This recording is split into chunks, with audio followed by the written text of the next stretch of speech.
அன்பானவர்களே, இயேசுவின் நாமத்தினாலே உங்களை வாழ்த்தி வரவேற்கிறேன். இந்த நாளிலே ஒரு வேத வசனத்தை காண்பிக்க விரும்புகிறேன். நீதிமொழிகள் 10ஆம் அதிகாரம் 12ஆம் வசனம். பகை விரோதங்களை எழுப்பும், அன்போ சகல பாவங்களை மூடும். இங்கே பாருங்கள், பகை எப்படி இருக்கும்? சகல விரோதங்களும் சின்ன பகையாக தான் இருக்கும்.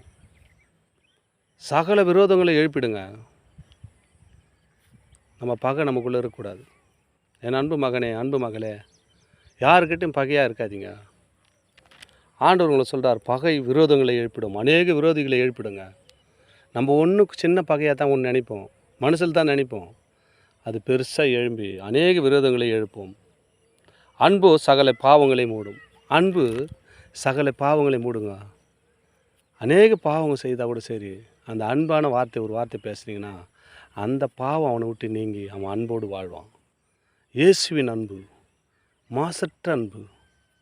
அந்த அன்பில் நீங்கள் வரணுங்க. அதுதான் ஆண்டவர் சொல்கிறாரு, அன்பு சகல பாவங்களை மூடும். எப்படியாப்பட்ட பாவமாக கூட இருக்கட்டுங்க.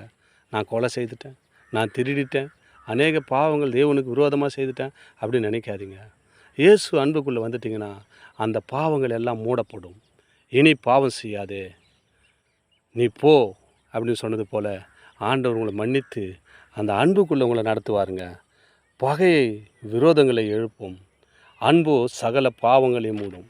சகல பாவங்களையும் அன்பு மூடுங்க.